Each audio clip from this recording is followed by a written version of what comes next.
Pada pukul 19.58, dua pesawat tempur F-15 Iram Israel melesat melalui wilayah udara Lebanon dengan kecepatan 890 km per jam, hanya beberapa detik sebelum melepaskan senjata pertama mereka.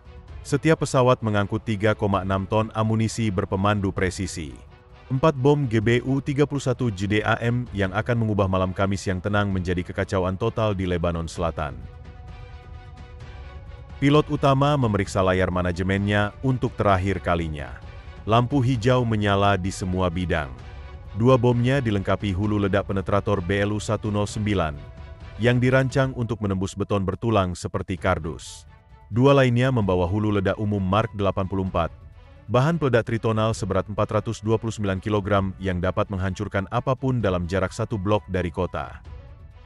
Dalam waktu tepat 45 detik, ia harus meledakkan bom pertamanya dengan alat tersebut.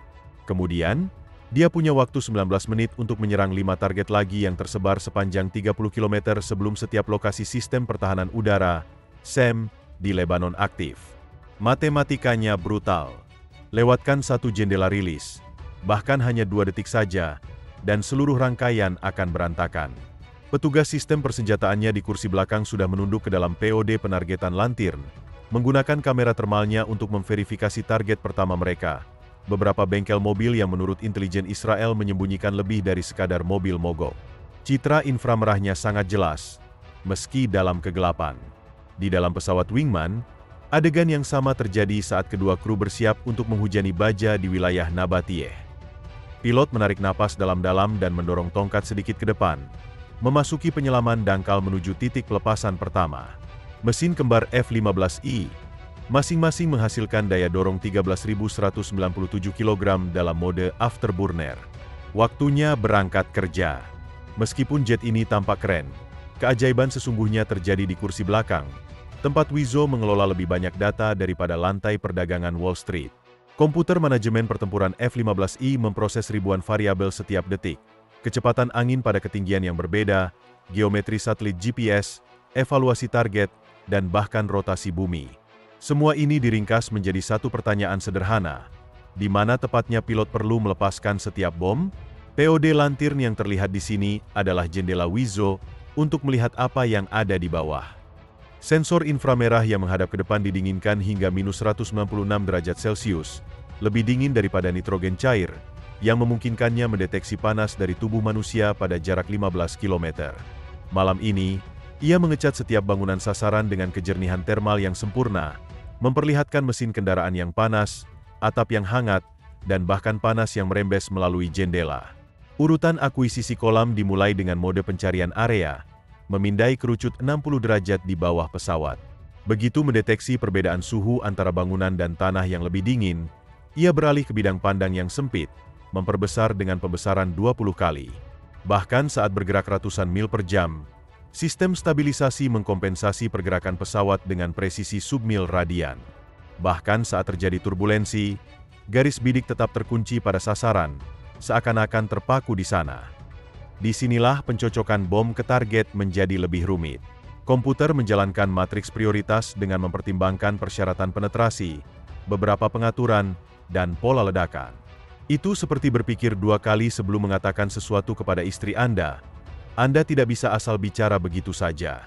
Anda menghitung seberapa keras dampaknya, kapan mengatakannya, dan jenis kerusakan yang mungkin ditimbulkannya. Bengkel perkakas mobil terletak di lingkungan yang padat penduduk.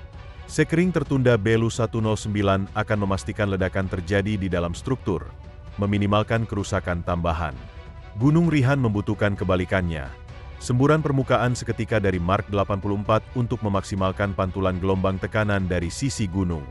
Kedua pesawat berbagi daftar target waktu nyata yang diperbarui 128 kali per detik. Ketika pemimpin Wizo menunjuk alat itu langsung ditampilkan sebagai alat yang ditugaskan pada layar Wingman. Jika satu pesawat harus membatalkan misinya, sistem secara otomatis akan menetapkan kembali target untuk memastikan tidak ada yang terlewat dan tidak ada yang terkena serangan kedua. Dekonfliksi ini terjadi lebih cepat daripada waktu reaksi manusia, mencegah amunisi limbah dikerahkan ke target yang sudah hancur. Sementara itu, radar apertur sintetis beroperasi dalam mode indikator target pergerakan tanah, membedakan antara bangunan statis dan kendaraan apapun yang mencoba melarikan diri dari area target. Radar memproses pengembalian menggunakan pergeseran Doppler. Jika sesuatu bergerak lebih cepat dari 5 km per jam, ia tampak sebagai titik terang yang bergerak dengan latar belakang statis. Kecerdasan waktu nyata ini disalurkan langsung ke komputer penargetan, memastikan serangan mengenai bangunan yang masih layak menjadi target. Di bawah, operator radar Lebanon sama sekali tidak bersenang-senang. Apa yang dimulai sebagai 2 kontak yang melintasi perbatasan, entah bagaimana telah berkembang menjadi angkatan udara Phantom yang utuh. Pada suatu saat, layar mereka menunjukkan formasi 4 jet menuju Beirut.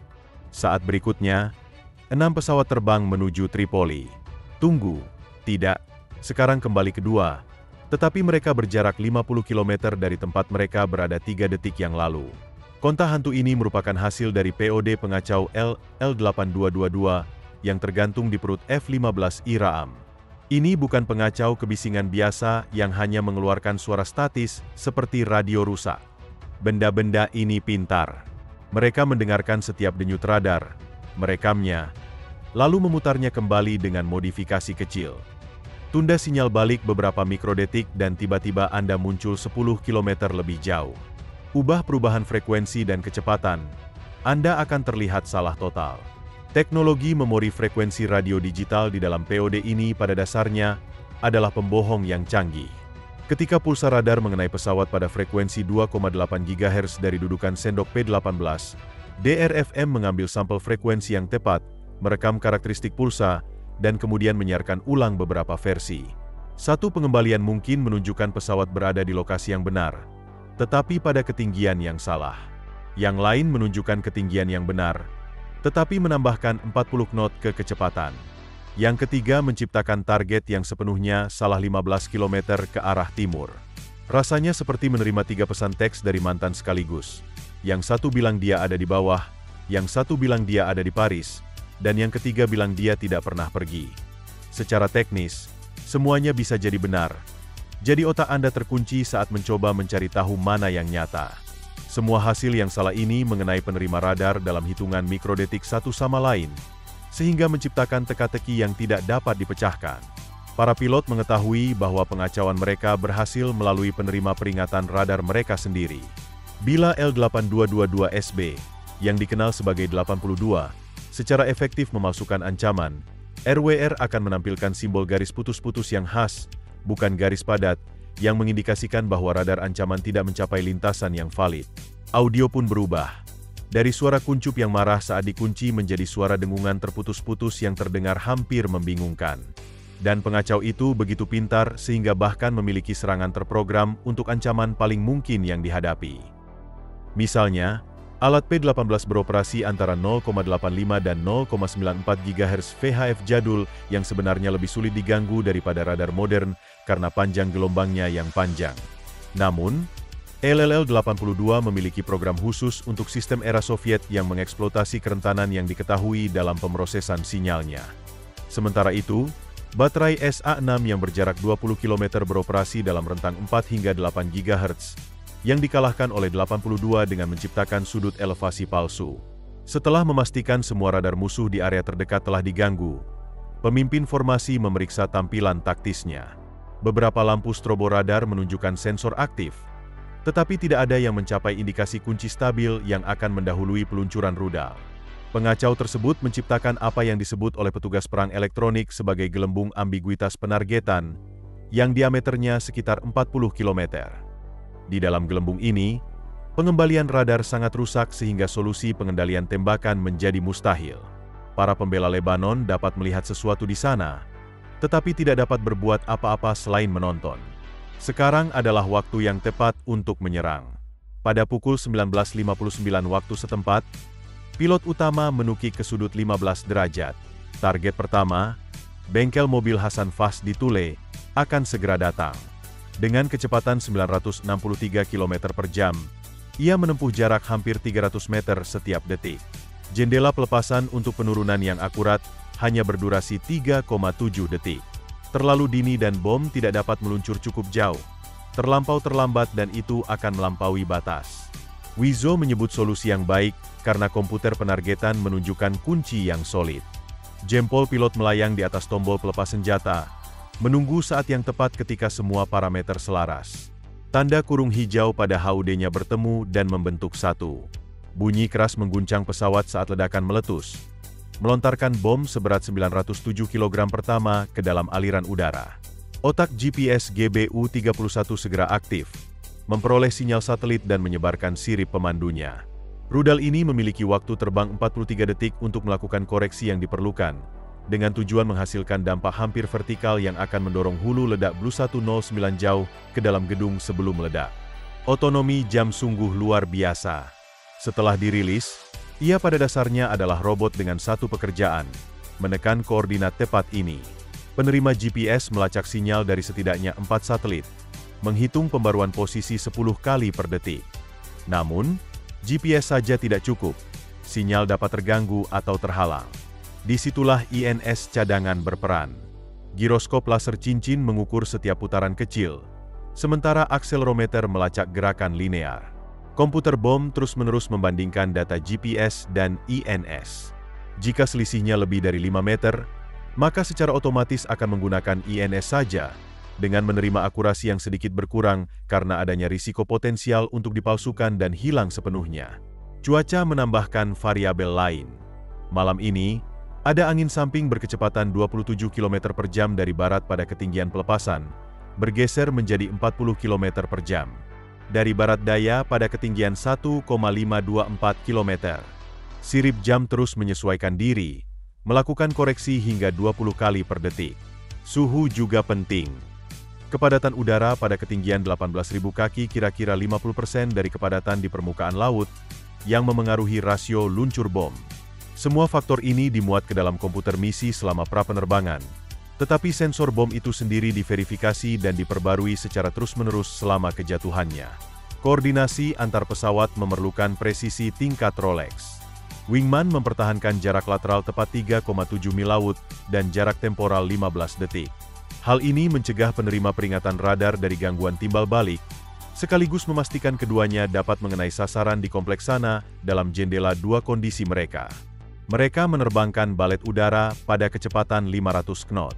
Jika meleset 50 meter atau 2 detik, serangan terkoordinasi akan berubah menjadi dampak beruntun dengan efektivitas setengahnya. Tidak ada waktu untuk mengagumi hasil jepretan saat mereka mulai menuju titik pelepasan berikutnya. Pilot memutar F-15I ke belokan tajam ke kiri, memuat 6,5 G ke badan pesawat saat ia mengarahkan hidungnya ke Gunung Rion. Perutnya mengembang sekuat batu, meremas kaki dan perutnya agar darah tetap mengalir ke otaknya.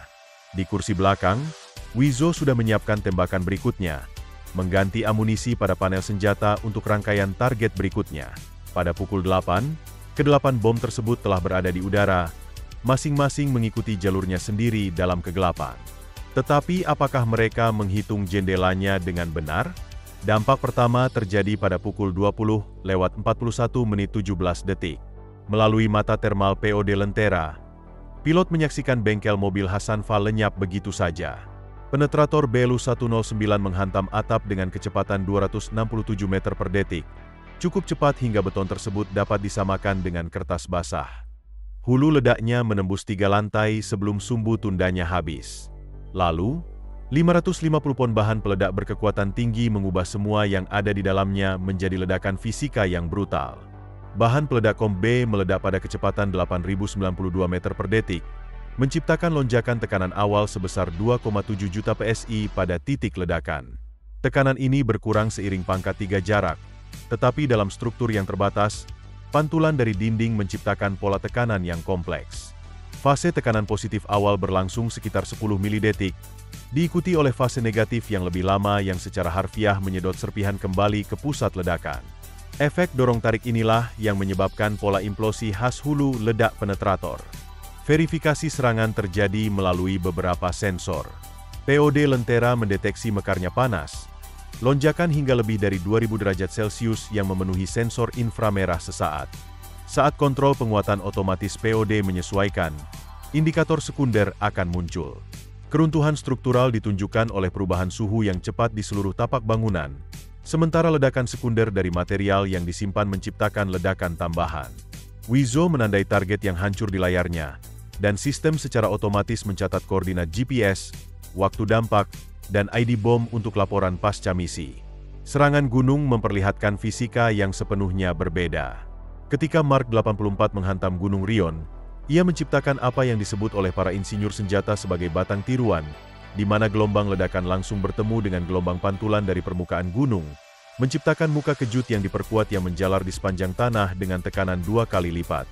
Bahan peledak tritonal seberat 945 pon menghasilkan bola api berdiameter 50 meter. Dengan gelombang ledakan awalnya melaju, PSI akan merobohkan sebuah rumah. Sementara itu, 52 PSI mengubah bangunan menjadi debu dan membuat kendaraan berterbangan seperti daun di tengah badai.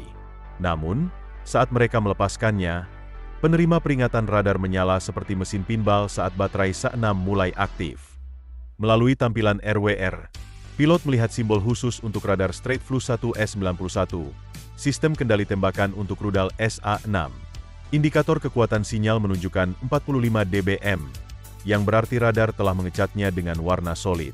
Deteksi peluncuran terjadi 3 detik kemudian saat sensor UV mendeteksi semburan gas buang rudal. Urutan keluarnya adalah campuran yang diatur secara cermat antara kecepatan, ketinggian, dan tipu daya. Kedua F-15I melakukan manuver menukik ke arah Mediterania dengan kecepatan hingga 600 knot, sementara sensor radar menunjukkan mereka menukik hingga ketinggian 10.000 kaki. Tepatnya setiap 15 detik, mereka melepaskan chaff bundle, serat kaca berlapis aluminium yang dipotong hingga setengah panjang gelombang radar ancaman. Setiap berkas berkembang menjadi awan pemantul radar selebar sekitar 100 meter, menciptakan jejak target palsu di belakang jet yang melarikan diri. Pengacau internal ALQ-135 mulai mengeluarkan daya maksimum pada semua frekuensi. Penguat daya memompa keluar 1.500 watt interferensi yang disetel secara tepat, menciptakan penarikan gerbang jangkauan terhadap pencari rudal. Tekniknya elegan, secara bertahap menggeser pengembalian palsu dari posisi pesawat sebenarnya, menyebabkan rudal melacak langit kosong. Dikombinasikan dengan profil sekam dan penyelaman, hal itu menciptakan kebingungan yang cukup untuk mengalahkan pencari analog SA-6 yang relatif primitif. Pada pukul 8.11 menit, kedua petarung sudah berada di atas Mediterania, pulang dengan rak kosong dan cukup bahan bakar untuk laboratorium kemenangan. Di belakang mereka, 6 kolom asap menandai apa yang dulunya merupakan target prioritas. Seluruh operasi, dari lepas landas hingga kembali dengan selamat, hanya memakan waktu 26 menit. Sampai jumpa lagi.